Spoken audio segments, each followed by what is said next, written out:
connaissez tous James Bond, c'est le MI6.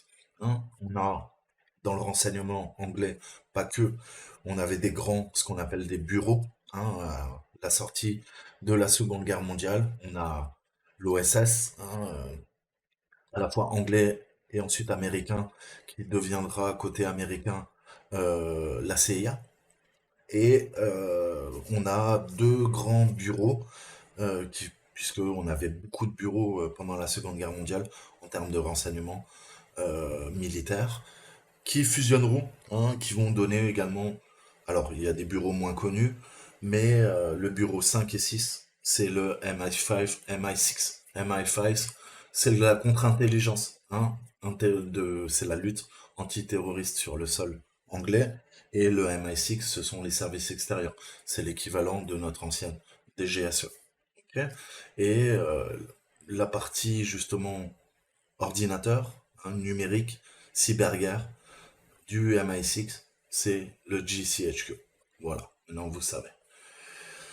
Donc je vous en ai souvent parlé, un cyberchef va nous permettre de faire une petite popote. On va pouvoir aller cuisiner avec différents algorithmes, différents types de chiffrement. Ça va nous permettre d'apprendre beaucoup de choses. Alors, ça c'est quand même.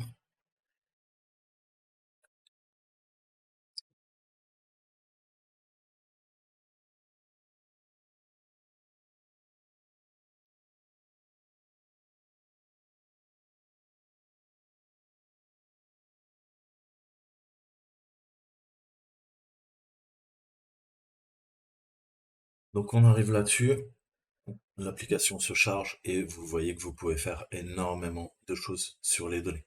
Hein, ça va permettre la rétro-ingénierie, l'analyse forensique. On va pouvoir faire vraiment beaucoup, beaucoup de choses. C'est un très très bon outil et vous pouvez l'installer sur votre machine, c'est pas un problème. Donc, comment ça fonctionne? Eh ben, en fait, hein, il nous faut des recettes. On va lui donner la recette qu'on veut, recipe en anglais, et après, il va aller cuisiner pour nous. Hein, il va bake et ça va nous aider à faire plein d'opérations, convertir des haches encodées, décodées, etc., etc. Et plus encore. Hein, puisqu'aujourd'hui, on va parler un peu de logique, on va parler notamment du XOR. Le XOR, on va voir ce que c'est et comment on peut s'en servir pour faire de l'offuscation de code et essayer de rendre FUD, hein, donc indétectable, nos charges utiles. Ok. En tout cas, c'est un des moyens qu'utilisent le plus souvent les crackers, les pirates, les black hats, le XOR. Le XOR, vous allez voir ce que c'est pour essayer de contourner les antivirus. Mais pas que. Donc on voit qu'on a quoi? On a une colonne, hein. Ça c'est les opérations, et vous pouvez à chaque fois développer toute la partie réseau, langage, utilitaire. Donc c'est extrêmement bien fait. Compression, hashing, code tidy, forensique, ok? Et on va pouvoir faire, tiens, les règles d'IRA, on y revient. Mais pas que. Vous pouvez faire énormément de choses. Donc c'est toute cette partie, les opérations vont vous permettre eh ben, de cuisiner le meilleur gâteau, voilà, pour ces fêtes de fin d'année, c'est le cas de le dire. Plus sérieusement. Donc il nous faut des ingrédients. Hein. Les ingrédients, c'est quoi? Bah, c'est les choses que moi je veux essayer de coder ou de décoder. Hein. Si on parle un peu de base 64, je peux avoir cette chaîne de caractères codée en base 64. Ça, c'est mon ingrédient. Je vais dire au chef, voilà mon ingrédient, voilà ma recette.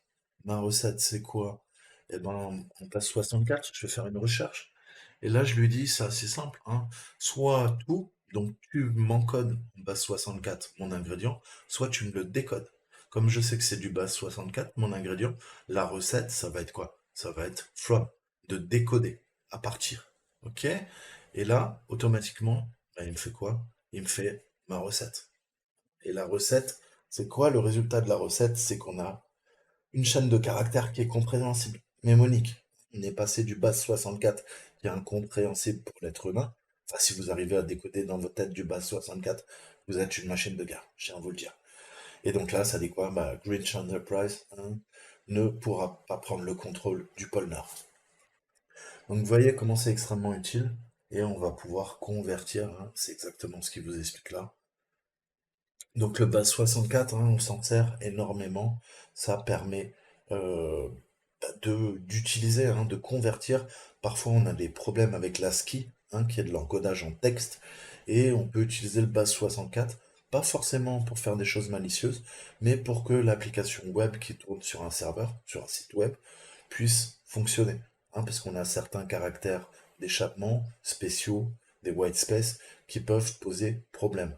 Le fait de les encoder en base 64, ça va faire en sorte que c'est une chaîne qui est compréhensible par tous. D'accord? Donc, d'après Mozilla, le codage en base 64 est utilisé couramment quand il y a besoin d'encoder en fait de la donnée en tant que binaire qui a besoin d'être stocké, transféré vers un média qui ne peut pas gérer en fait grosso modo de l'ASCII. Mais les attaquants peuvent aussi utiliser cette simple forme d'offuscation pour échapper, hein, faire de l'évasion. Et échapper à quoi? À la détection antivirus, hein. Et c'est une technique très efficace et furtive. Donc pour décoder, je vous l'ai dit, on récupère notre chaîne de caractères, c'est notre ingrédient. Je choisis from, ok? Si j'avais voulu faire l'opération inverse, je prends quoi? Mon ingrédient, c'est une chaîne en plein texte, donc du texte clair. J'efface ma recette, on repart de zéro. J'efface mon ingrédient, je mets mon nouvel ingrédient, c'est une chaîne de caractères, et cette fois-ci, je vais lui dire tout. Et là, on retrouve la chaîne initiale. D'accord? Donc vous voyez comment vous pouvez jongler de l'un à l'autre. Pensez tout le temps à faire auto-bake, sinon à chaque fois, bah, c'est un peu contraignant. Il faut quoi? Eh ben il faut faire bake automatiquement. Enfin, cliquer dessus, sinon il vous le fait pas. On monte, tu veux bien être gentil avec moi? Tu veux pas? Donc voilà, si vous cochez pas ça, je vous montre, ok? Il va falloir faire bake pour avoir le résultat. Donc honnêtement, hop, à moins que vous vouliez quoi? Passer par plusieurs processus. Parce que ce qui est intéressant avec nos recettes, c'est que je peux faire plusieurs opérations. Ok?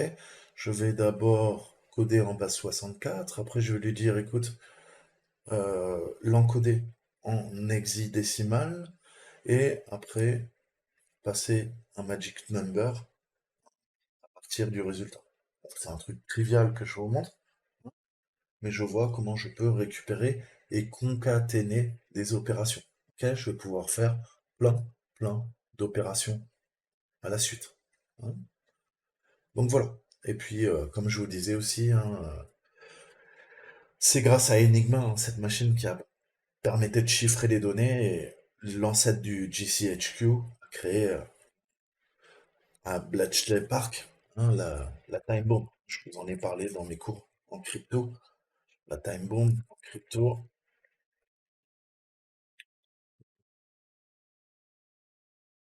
parce qu'on a des petites images.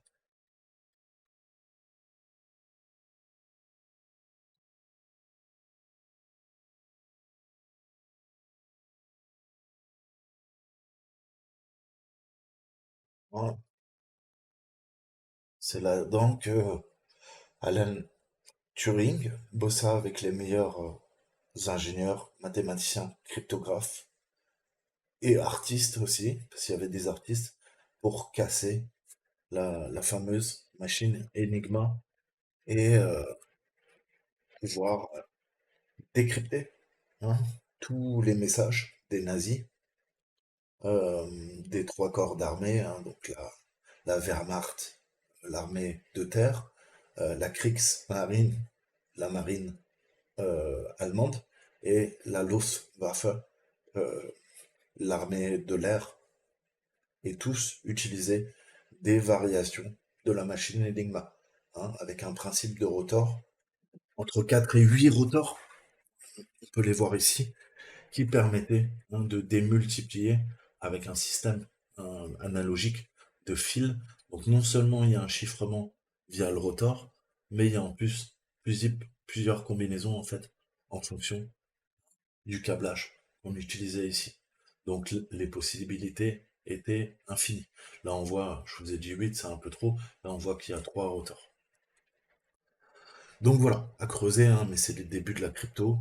euh, C'était une machine extrêmement bien inventée, puissante, hein, mais malheureusement ou heureusement, hein, la résistance polonaise, sentant le vent de la guerre venir, la résistance polonaise fit une copie de la machine Enigma, puisque ils avaient d'excellents cryptographes, hein, et le, la résistance polonaise avait des esprits brillants, et ils ont réussi à faire des copies des rotors, ce qui permet, pendant la guerre, après, de pouvoir travailler à sa rétro-ingénierie.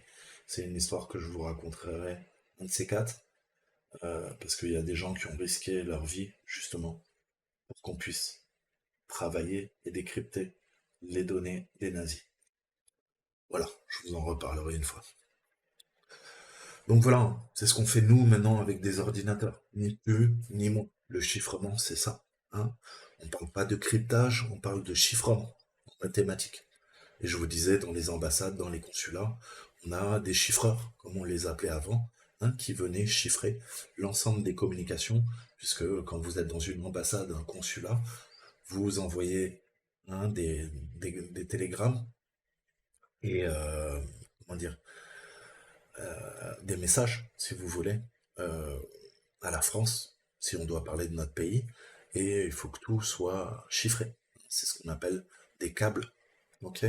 Bon, maintenant, on utilise des moyens informatiques, mais avant, c'est ce qui était utilisé, et le but, c'est qu'on ne puisse pas lire, hein, les données. Donc voilà, on utilise pareil en hacking les mêmes techniques. Si c'est codé, si c'est encapsulé, eh ben, l'antivirus peut avoir des problèmes. Donc ça permet de faire cette fameuse technique dont je vous parle tout le temps, c'est l'évasion, contourner l'antivirus. Donc on voit qu'on a plein de fonctionnalités extrêmement intéressantes, décrypter tout un tas de chiffrements, et on peut aussi utiliser donc, le fameux XOR, hein, qui veut dire E exclusive ou. Alors, le XOR, c'est ça en fait, hein. Le XOR, c'est un opérateur logique, il y en a plein en fait, hein, qu'on utilise en programmation. Ça va permettre de contrôler des cerveaux moteurs, des contrôleurs logiques, c'est utilisé partout dans l'industrie, hein, et le XOR, on s'en sert souvent. C'est un opérateur logique qui dit que le résultat est vrai, hein, si deux valeurs sont différentes. Une est vraie, l'autre est fausse, c'est un booléen, donc ça va retourner 0 si les deux valeurs sont les mêmes, exactement dans ce schéma-là. C'est-à-dire que ça retourne 0 si les mêmes valeurs sont les mêmes. Donc 0, 0, bah, ça retourne 0. 1 et 1, ça retourne 0. Pourquoi? Parce que les deux valeurs sont les mêmes. 1 et 1, c'est 0. 0, 0, c'est 0. Hein, donc vous voyez le XOR, on fait A plus B. Okay, à l'inverse, si A est égal à 0, B est égal à 1, et bien l'output est 1. Ok, pareil, si A est égal à 1, par contre B est égal à 0, c'est 1. D'accord? Donc ça, c'est le principe du XOR. C'est extrêmement utilisé. C'est ce qu'on appelle un cipher. Comme le méchant dans Matrix, qui s'appelle Cypher. Au cas où vous l'auriez pas remarqué. Donc, c'est des techniques d'offuscation. Je vous parle tout le temps d'offuscation, mais c'est ce principe.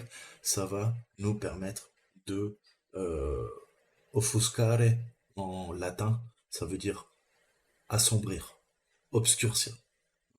Je vous parle tout le temps. C'est aussi une stratégie dans le renseignement, dans la guerre de l'information, de communication. Hein, c'est-à-dire que je vais tromper l'adversaire. Donc ça peut être offusqué au sens premier, choqué, mais je vous ai dit, ça peut être une technique de brouillage. Ok, je vais parler d'une chose pour parler d'une autre. Hein, ça va me permettre de protéger le message et obscurcir le sens qui peut être tiré d'un message. La stratégie peut être intentionnelle, hein, Là, on fait de la guerre de l'information, on fait du brouillage, de l'obscurcissement au niveau de la communication. Ça permet dans l'armée de sécuriser les communications, ou ça peut être involontaire. Des fois, c'est qu'un sous-produit, c'est un effet de bord. Ok. Et comme je vous disais, offuscation, c'est offuscar. Ob, ça veut dire devant, et fuscus, sombre. D'accord. Donc je vous avais déjà montré un petit peu cette page Wikipédia, et c'est le principe de brouiller les signaux, et on peut également brouiller le sens de l'information. On en revient à la théorie de l'information et au commit, l'espionnage des communications. L'élite, l'espionnage des communications électroniques, électriques. Donc, c'est utilisé dans le renseignement, c'est utilisé en hacking, c'est utilisé dans le monde militaire. D'accord. Donc, on a un petit programme Python qui s'appelle OLE-Dump, qui est un excellent outil qui a été écrit par Didier Stevens et qui va nous permettre d'analyser ce qu'on appelle les OL, O-L-E, O-L-I. Hein, c'est ce qu'on appelle du Compound File Binary Format. Donc pensez à l'OLE comme un mini système de fichiers. Hein, c'est un peu similaire à la structure d'une archive d'un fichier zip compressé. Des applications comme Microsoft Office ont des extensions que l'on connaît quasiment tous parce qu'on les voit souvent au travail ou à la maison. C'est le fameux .doc, un fichier Word, XLS, un fichier Excel, fichier PPT PowerPoint, et donc, justement, elles sont connues comme fichiers OLE. Et ben, je vous ai montré quelques petits vecteurs d'attaque en utilisant Office. Et dans Office, vous le savez, le plus connu, c'est quoi? C'est PowerPoint, Excel, Word. Il y en a d'autres qui composent la suite Office. Office, c'est une suite et on a plein d'outils et qui créent des documents, différentes extensions. Ces extensions, on les appelle OLE et elles peuvent être militarisées via des virus de macro pour cacher des commandes, des scripts au sein de documents Excel, Word ou PowerPoint. D'accord. Donc là, qu'est-ce qu'on fait? On lance le programme et on lui passe en paramètre le fichier qu'on veut analyser. Et on va récupérer ce qu'on appelle les streams. Hein. En programmation, en informatique, un stream, c'est un flux. Ok. On parle de flux de données, de flux au niveau des communications, de flux au niveau de la data. Et là, qu'est-ce qu'on voit? On voit qu'il nous récupère des flux. Hein. Donc c'est extrêmement intéressant puisqu'on va pouvoir ensuite travailler sur ces flux et essayer de comprendre qui fait quoi. Donc si on se base sur la documentation, ce que vous devez tout le temps faire quand vous analysez une menace, vous faites de la rétro-ingénierie, l'OLE, en fait, ça contient ce qu'on appelle des storage. Storage, ça permet de stocker, des espaces de stockage. Et ces espaces de stockage sont ni plus ni moins en fait que des arborescences, des dossiers, des sous-dossiers, qui vont contenir les fameux streams, les fameux flux de données ou d'autres également endroits de stockage. Donc d'autres fichiers, d'autres arborescences, d'autres fichiers. Donc on a nos arborescences, sous-arborescences, et on a nos streams. Les streams, c'est des fichiers, ni plus ni moins. Ok, mais on parle de flux. Donc là, vous avez un exemple sous les yeux et on voit ce qui se passe sous le capot, entre guillemets, et on voit les fameux flux de données qui sont enregistrés. Les streams sont des fichiers stockés dans les storage. Ok, vous avez tout sous les yeux et l'avantage d'Hold'up, c'est que on va pouvoir créer une sorte d'index et on va assigner facilement un numéro à ce qui a été détecté. Donc le principe de l'index, c'est ce qu'on appelle une arborescence, comme un arbre, parce qu'on part du haut de l'arbre, et sa racine, et après vous savez qu'on a des racines sous racines. Là on a la première structure, après on en a une deuxième, ensuite une troisième, etc., etc. Mais tous les systèmes de fichiers, que ça soit sous Windows ou sous Linux, c'est ce principe. Ok, je suis à la racine, c'est 2 points. J'ai quoi? J'ai une première truc. J'ai par exemple un dossier qui s'appelle 2021-2023. Je vais aller là-dedans. J'ai quoi? J'ai un fichier qui pointe dans cette arborescence. Maintenant, je suis dans quoi? Je suis dans un dossier racine, C, et j'ai un premier dossier, pardon, à la racine qui est 2021-23 avec un fichier dedans. J'en ai d'autres, par exemple dans Programme File, où je vais avoir beaucoup plus de dossiers. Dans chaque dossier, il y aura des sous-dossiers. Et dans ces sous-dossiers, il y aura des DLL, des fichiers. Ok, vous comprenez le principe. Donc maintenant, on va parler un peu du lettrage. Ok, regardez bien ça, parce que c'est important. On parle de M. M, ça veut dire que c'est un flux qui contient des VBA, des macros VBA. Maintenant, je vous ai montré un peu comment vous pouvez militariser, hein, faire du Virtual Basic Application via des macros. Et on va utiliser du Visual Basic pour application, qui veut dire VBA, pour programmer dans le langage natif et l'utiliser pour faire des choses hein, récurrentes sur une machine.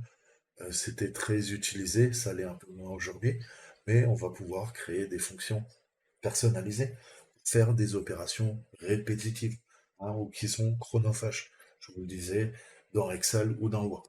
Ok, mais même avant dans Windows XP 95, 2000, on utilisait aussi le VBA pour faire des applications hein, qui pouvaient fonctionner au sein de l'écosystème Windows.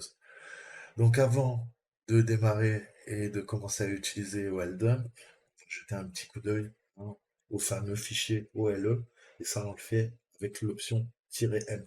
Ok. Ensuite, on a quoi? On a "-a". Hein. Donc ça c'est au niveau de l'ASCII. Ça va retirer toutes les lignes qui sont en doublon. S, c'est pour dumper les strings, hein, donc les chaînes de caractères. D, c'est format raw, ce qu'on appelle un raw dump, hein, donc au format brut, pas de mise en forme, hein, pas de modification. Le "-s" ou select, ça va me permettre de sélectionner le fameux stream number à analyser. S-A, sélectionner tous les strings. Là, j'ai le string number, rappelez-vous. X, Xdump, hein. On va faire un dump. Donc dump, c'est l'opération de vider et d'enregistrer ça dans un fichier, soit en hexadécimal, soit en ASCII, sur des chaînes, et décompresser éventuellement une application qui serait en VBA. Ok, pour pouvoir la lire, il faut la décompresser. Donc nous, dans notre exemple, qu'est-ce qui se passe? On a encore le Grinch qui a fait des choses malicieuses. On a un document et il va falloir qu'on fasse un peu d'analyse forensique. Déjà, visiblement, il est encodé, offusqué au format base 64. Ok. Et il vient avec un ingrédient secret au niveau de son chiffrement qui s'appelle décimal 35. Hein. Donc on va essayer de comprendre, voir ce que c'est et essayer de récupérer les drapeaux. Donc pour trouver la solution de ce challenge, il va falloir qu'on trouve le flux qui contient le script qui a été offusqué, caché, camouflé. Donc on va choisir le stream macro 8 et on va dumper hein, via la commande oldump pi-s8-d. Donc rappelez-vous, S, on lui donne quoi? Le stream number, nous c'est le 8 et on lui dit quoi? D, on va lui faire un raw dump hein, en format brut, d'accord? Et on va travailler là-dessus. Donc le nombre décimal 35, bah, c'est la clé XOR, et vous allez voir qu'à partir de la clé, on va pouvoir dériver le résultat. Okay. Certains chiffrements utilisent non seulement un algorithme de chiffrement, mais également ce qu'on appelle en fait euh, un ingrédient secret, entre guillemets, hein, un secret, littéralement en cryptographie, qui va permettre de faire des modifications au niveau de l'algorithme. Je vous parlais tout à l'heure de la machine Enigma. Eh ben, un des secrets d'Enigma, c'était quoi? C'était la position du rotor. Ok? En fonction de la rotation du rotor et du câblage aussi en bas des fils, eh ben, ça va modifier totalement la configuration du chiffrement qui était utilisé. C'est pour ça qu'on pouvait faire varier et qu'il y avait des milliards de possibilités. Donc, il faut qu'on récupère en nombre décimal le 35 et notre les OR. Ensuite, il va falloir qu'on fasse notre petite recette. avec les différents ingrédients, l'ingrédient secret, et essayer de comprendre ce qu'il en est. Donc, ça c'est la connexion. Alors, quel est le nom d'utilisateur, l'adresse email de Glitch Enterprise? Donc, on va travailler sur notre fichier. On va se lancer Cyberchef. Vous voyez, hein, vous mettez le dossier où vous voulez sur votre Linux, votre Windows. Ok. Et c'est une application web. Ça charge le HTML qui charge l'application web. Et là, vous voyez que ça tourne en local, hein. C'est sur le C. Ça tourne pas sur le site du GCHQ. Ok. Donc à partir de là, qu'est-ce que je peux lui dire? Eh ben, vous l'avez vu. Qu'est-ce qu'on a vu? On a vu qu'on pouvait travailler également sur des fichiers. Autant je peux mettre un ingrédient, c'est quoi? C'est ma chaîne, une chaîne. Autant je peux lui demander de quoi? D'ouvrir un fichier. En tant qu'entrée, et là je vais lui dire, écoute, tiens, j'ai un fichier doc qui est vraiment bizarre. Donc vous voyez que je peux charger aussi un fichier. Et première opération, visiblement, ça a été encodé en base 64. Donc je vais lui dire from base 64. OK. Et là, il nous dit quoi? Il nous dit, attention, la donnée n'est pas valide. Donc là, ça marche pas. Par contre, on a vu qu'on peut, ça a été quoi? Il a utilisé du XOR. Est-ce que je peux pas maintenant XORer? Alors, on va XORer. Et là, vous voyez que la clé, hein, la fameuse clé, standard, input, output, cascade, standard, je peux lui mettre quoi? Décimal? Ils nous ont aidés. Donc tout l'art de la crypto, c'est justement trouver quelque chose. Là, ça ne marche pas. Je peux peut-être le mettre sur pause.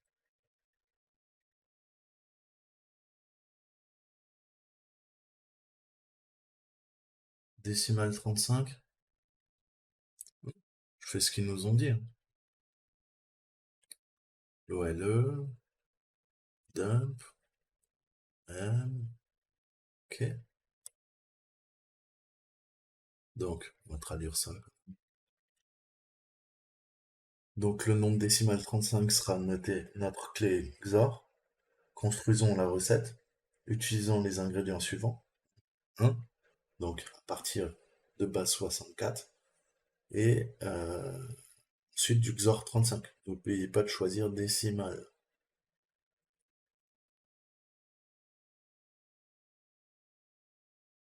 Hein, donc, double encodage base 64. D'accord? Donc là, on était bien. On était bien. Mais je comprenais pas pourquoi ça passait pas en clair. Parce qu'il y avait un double encodage. Donc je reprends. On a ça en entrée. Je lui dis quoi? Je lui dis from base 64. OK. Deuxième, on le XOR en décimale 32. Trois opérations pour déchiffrer le message. Je le passe en XOR. On se prend une valeur décimale. C'est notre clé, c'est notre secret. 35. OK. Et maintenant, troisième opération, encore à nouveau, double encodage. Ça veut dire que le résultat, après le XOR, il a réencodé base 64. Donc il faut qu'on décode à nouveau base 64. Donc ça veut dire qu'il y a eu un double encodage 64. On a notre recette. On est bien. Décimale en 35. Donc trois opérations de déchiffrement successives pour arriver au texte clair. Si on doit casser la crypto, qu'est-ce qui s'est passé? Il a encodé d'abord en base 64, ensuite il a fait un XOR avec une décimale 35, c'est notre secret, et il a réencodé nouveau en base 64. Donc nous, on doit déchiffrer, décoder en base 64, refaire l'opération inverse de XOR avec la décimale secret, la clé 35, ok, et à nouveau décoder le résultat en base 64 pour revenir à l'opération initiale. Le problème, c'est que maintenant, il faut qu'on travaille sur nos flux. On va se faire un copie.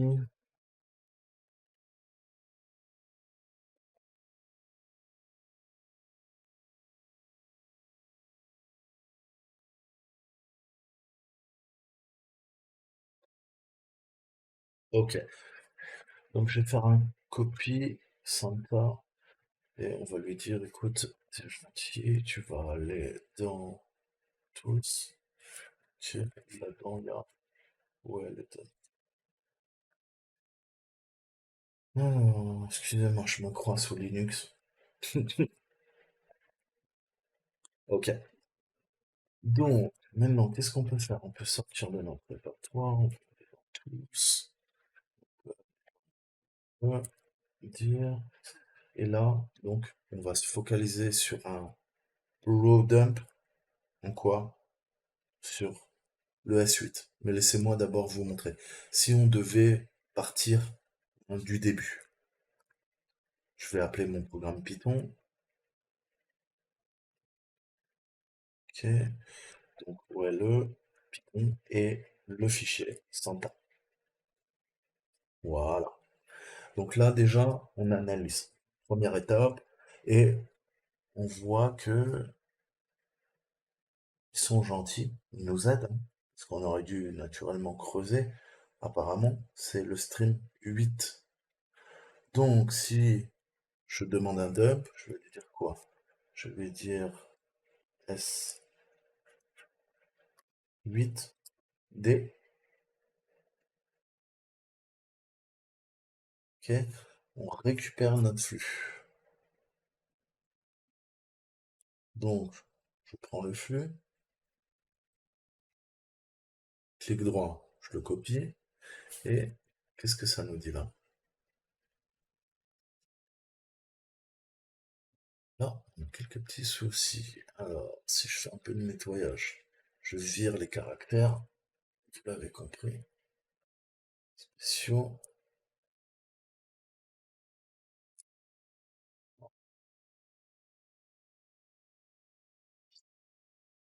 Vous voyez qu'en bidouillant, on arrive à des trucs. On voit là le SMTP, on a des adresses mail, Grinch Enterprise, vos cadeaux sont arrivés, on a un lien vers une variable d'environnement Grinch 2021, on a des appels. Vous voyez que ça devient un petit peu intéressant.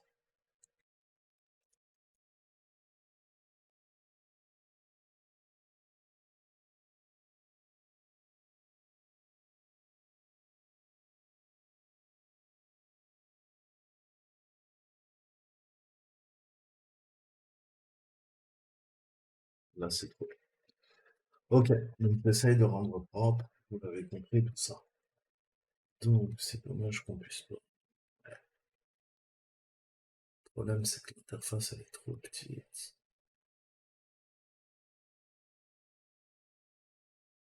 Bon, je peux pas faire mieux, je suis désolé, vous l'avez.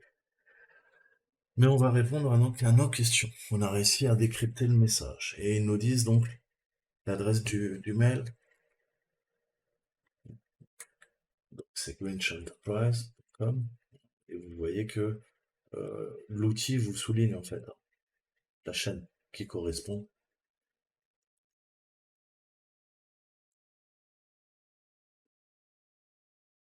Ok. Quel est le mot de passe de la boîte mail? Alors, on va étudier. Visiblement, ça passe par un Simple Message Transfer Protocol, serveur de messagerie. Et le password, c'est Santa is coming down. Tout un.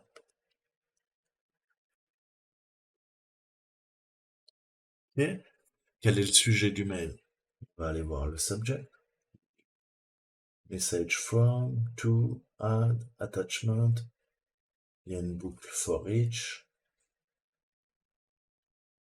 Send message, disposal, body, subject.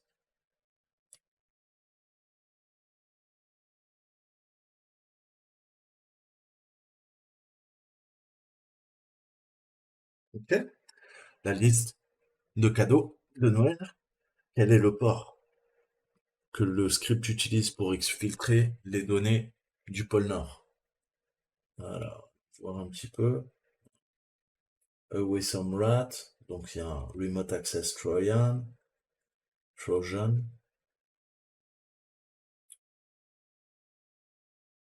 Ça devient intéressant. Parce que là, on n'a pas les infos. C'est moi qui les vois pas. Wishlist, attachment, disposal. Donc il va falloir chercher dans un autre flux les infos.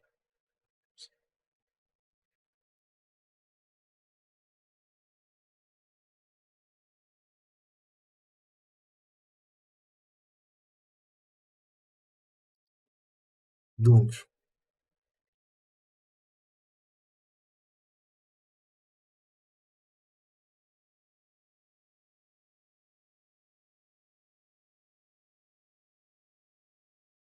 qu'est-ce qu'on a? Summary, information. On a la table, on a le Grinch. Alors, faisons le 6. Là, je vais lui demander de dumper le 6.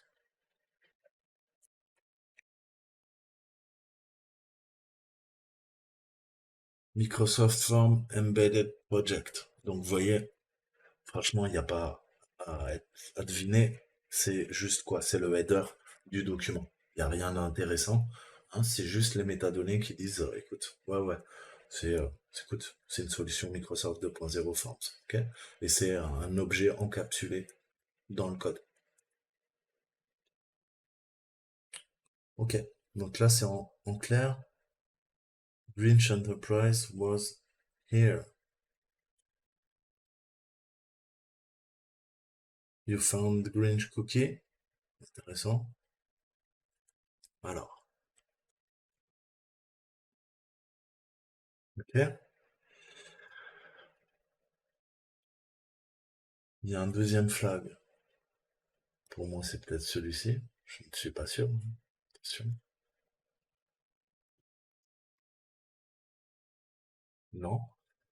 Alors, on va chercher. On a travaillé sur quoi? Sur le 7, sur le 8, prenons le 9.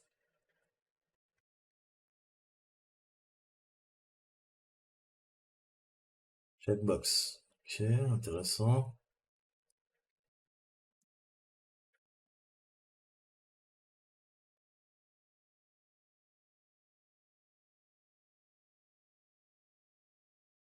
Bah regardez, c'est du SMTP, on a vu qu'il utilisait, donc il n'y en a pas 50 000. Hein.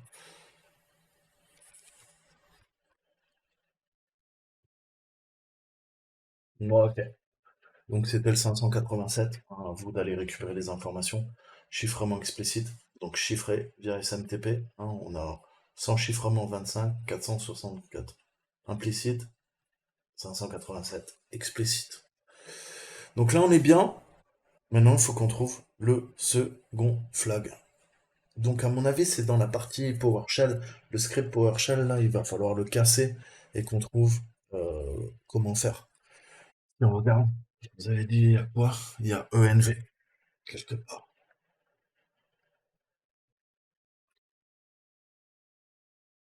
Hein?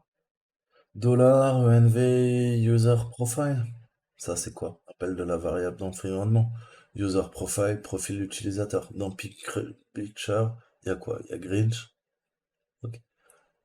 Qu'est-ce que je peux faire? Ben, on va faire ça. Je vais vous montrer. On copie.